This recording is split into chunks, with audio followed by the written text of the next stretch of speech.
this morning, I'd be curious of, when you think about your relationships, do you have a relationship that seems to be emotionally or relationally dependent on you? The actual well-being of your connectedness to somebody else. That has a lot to do with you. Maybe it's a relationship that applies certain pressures where it only works when you are doing, when you are fixing, when you are solving, maybe when you are pleasing.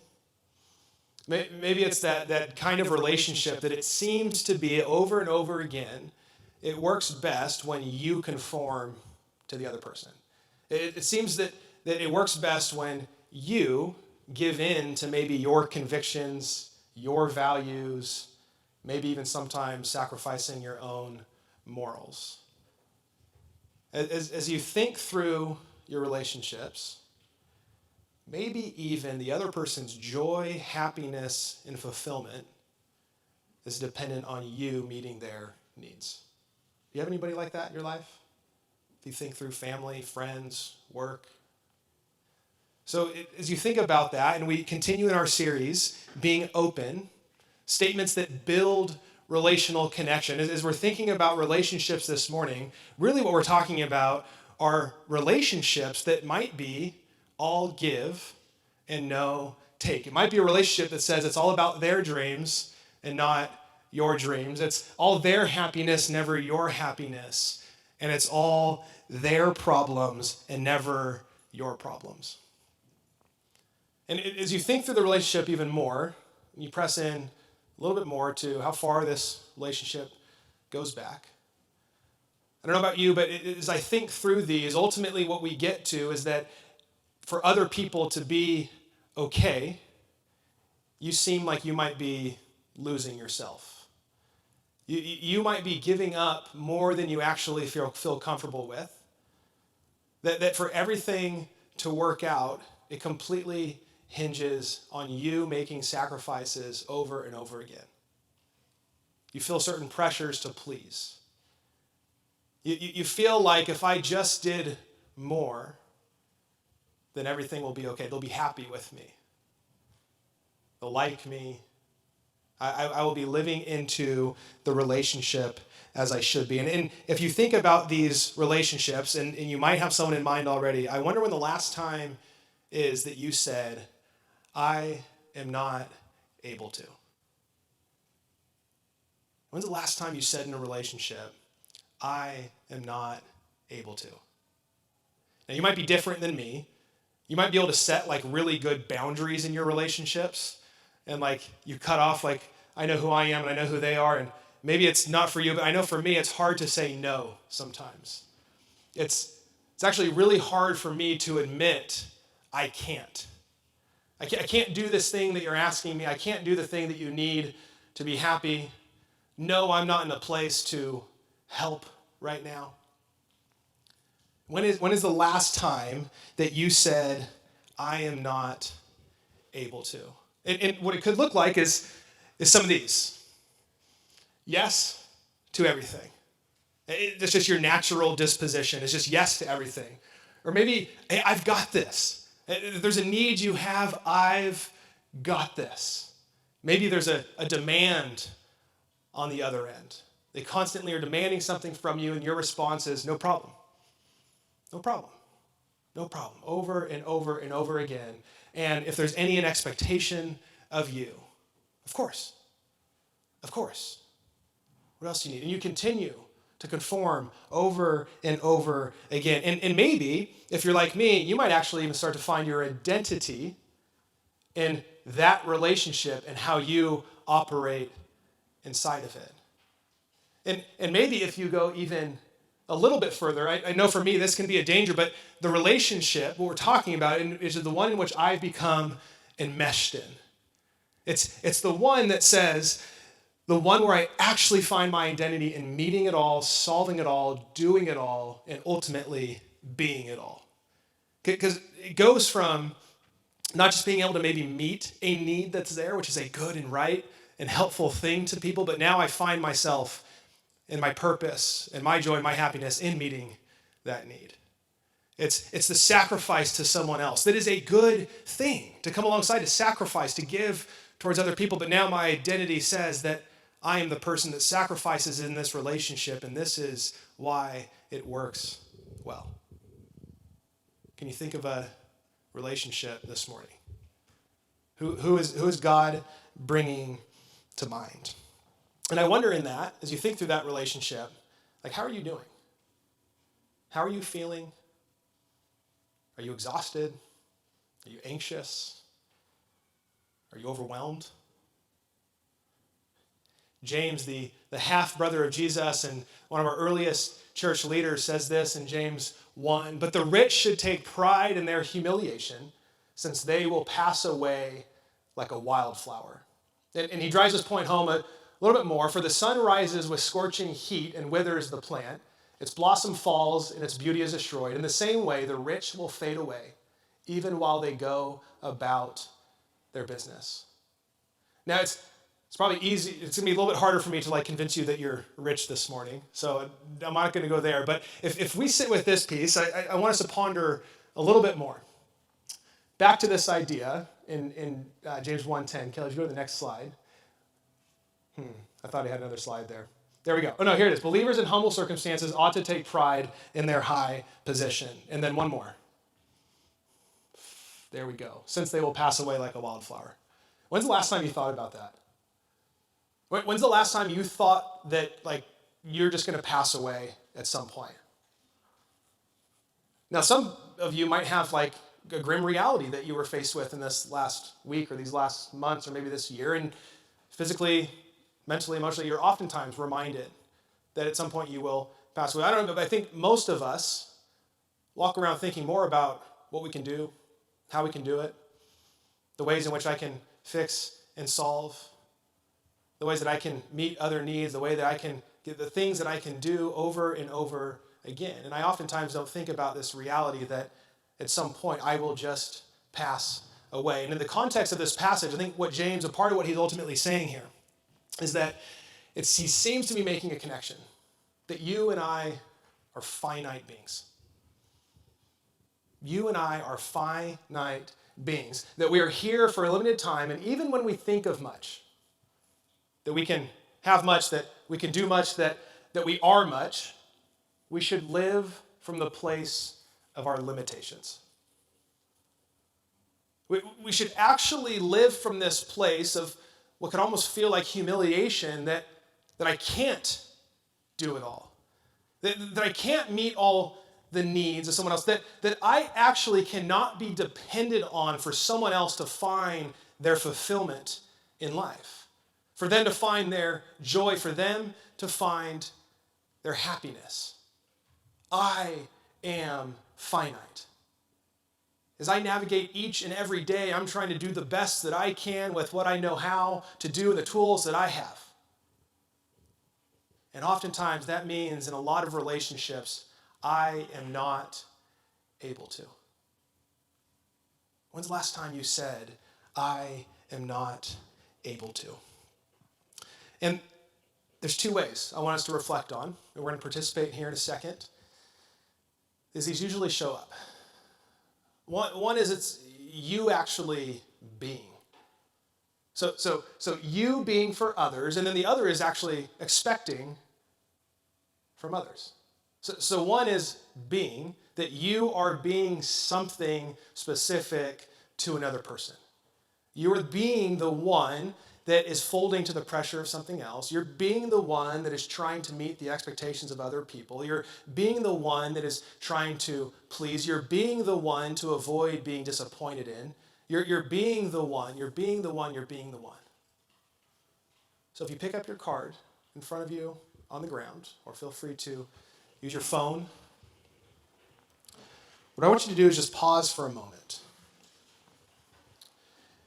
And this can look a lot of different ways.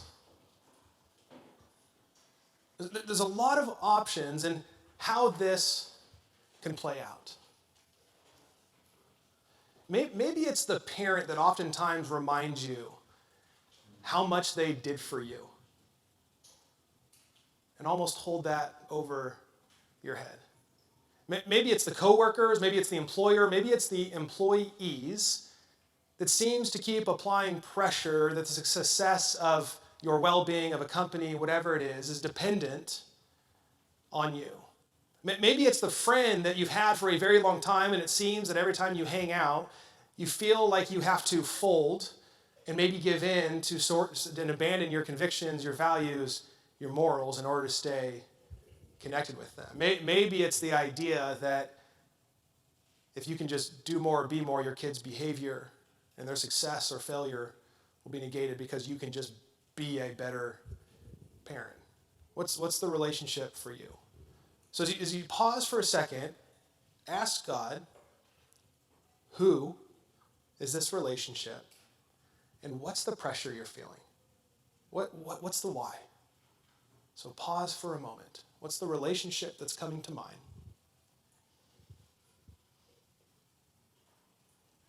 Are they disappointed in you? Are you pleasing them? Do you feel like you're giving of your morals, values, convictions? Are they only happy when you're doing a certain thing? Go ahead and write that down. Who is it and why?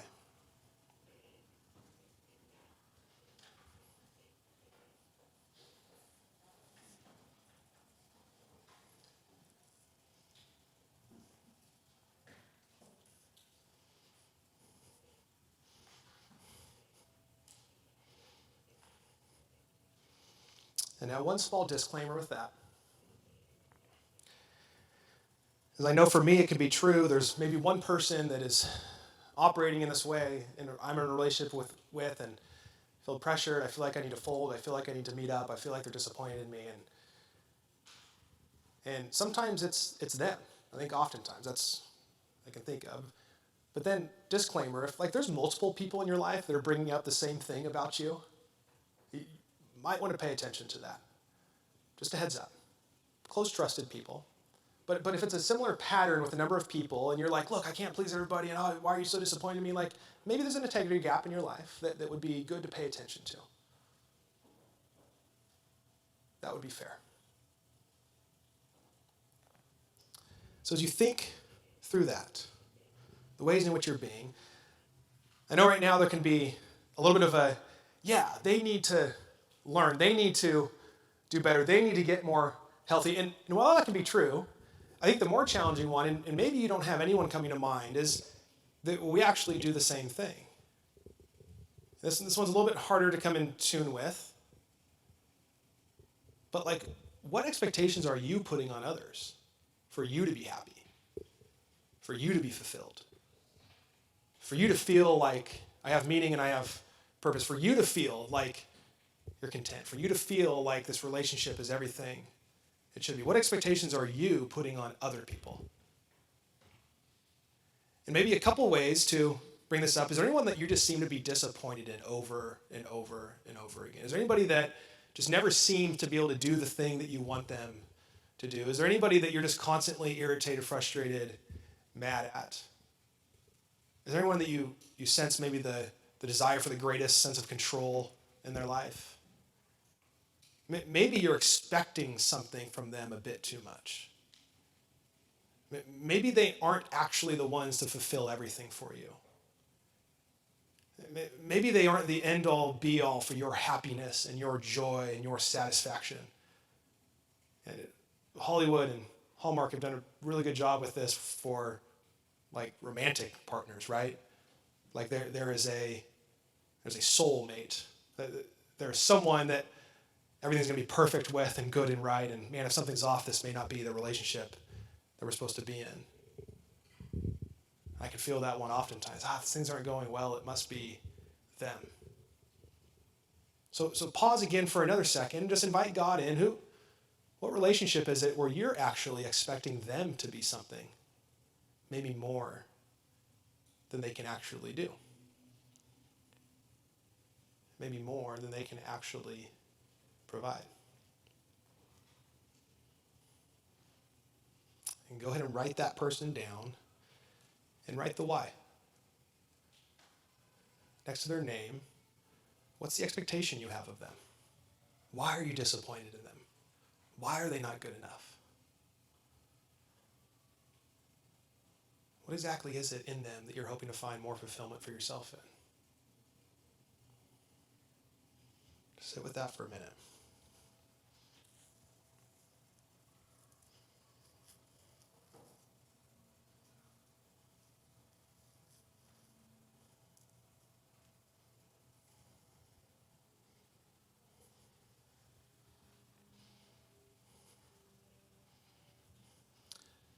Now, one more bit of reflection and a little bit of writing. Again, just asking for God's grace in this. Choose maybe one of those. Maybe it's the same person. I don't know. But I want you to write, starting with, I am not able to. And I want you to finish that sentence with them. And if it's you being something for someone else, what does it look like to you go to them this week and say, I am not able to fill in the blank. I'm not able to fill in the blank. And then if you wrote down someone that maybe you have certain expectations of, what does it look like for you to step into their shoes and write to you, and I am not able to? So pick one. If you write fast, go for both. Finish the statement. I am not able to.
Well, if you're feeling beat up, that's okay.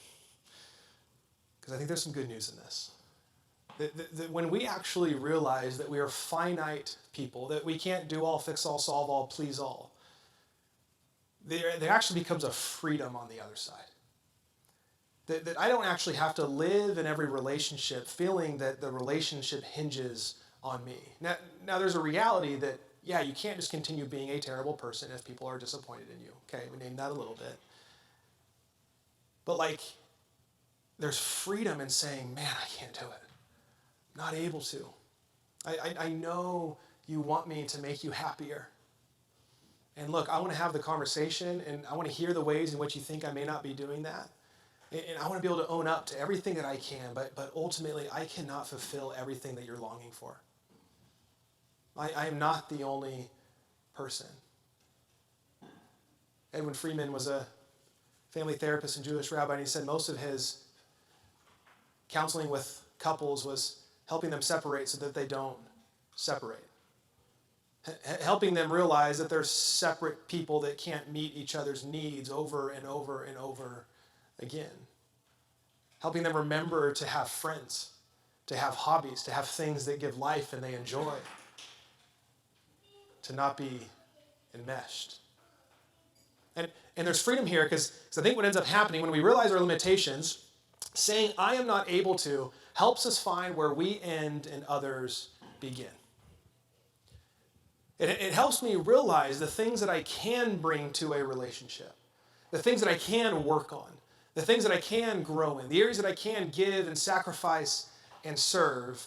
It also helps me realize where that stops. It helps me realize what they need to own. It helps me realize their contribution. It helps me realize where they need to grow. Saying I am not able to helps me find the limit. It helps me find the area in which I cannot keep going because I am a finite being. There's a freedom in that to say, I cannot please everybody. Not everyone can be happy. Not everybody can find fulfillment in what I can do, who I can be. But I think the greater freedom is this, that saying I am not able to helps us find where we end and God begins. See, I think the greatest danger in this is that I start to believe that I have full control to make everything better. That relational well-being is contingent solely on me, either fixing the other person or living up to the expectations they have on me. That I am in control, that the relationship is mine. That my marriage is mine, that my friendship is mine, that my kids are mine, that my work is mine. And what this says is, no, I am a finite being. My relationships are ultimately God's. My kids are ultimately God's. My vocation is ultimately God's. My friends are ultimately God's. And I'm so thankful for that because I am not able to. I can't. I can't do the thing that other people need me to do constantly. Like one thing I hope is that you've already been disappointed in me in some way, shape, or form. And I'll say it now, I can't be everything as a pastor, as a leader, as a friend. I can't. I'm not able to. And the quicker we can come to find the realization that we can be disappointed in one another, but that God still can, the freedom in that. Man, I don't have to keep trying to fix this relationship. I'm not able to. But God is in it. And what it starts to look like is we start to take on things to realize that God says, I am before all things and I hold all things together. God is the one that says, I created all things and I hold all things in my hand. God is the one that says, I am redeeming the world and I am drawing people near to me for my purposes. God is the one that has made every single person individually with a purpose and a meaning uniquely to who they are, and they are loved and cared for and pursued by Him. So I just get to participate with God in the relationships that I find myself in. And there's a freedom in saying, I'm not able to, but God. I'm not able to, but I'm sorry. I'm not able to, but I'm here. I'm not able to, but I'm listening. I'm not able to, but I want to do the best that I can. You feel a freedom in that? That we can actually stay connected even when I can't do the thing that's needed to be done. That I can have a better, more free relationship that puts boundaries in the right place because I know where I end and others begin, and I know where I end and where God begins. See, I'm not able to is not just a statement with you and I, but it's a statement also with God and I. God, I am not able to help. God, I am not able to, but I want this to go well. God, I am not able to, but please help me become more patient. God, I am not able to, but help us reconcile this thing that is in between us. God, I am not able to, but. What is it for you this morning? Where's the place that you might even need to go to God and say, God, I'm not able to. I can't sustain this. I can't hold this up. I cannot continue to take this weight on my shoulders. God, I am not able to. And those are the places where He says, in your weakness, my strength is made perfect. Can you come to me and realize that you cannot do everything?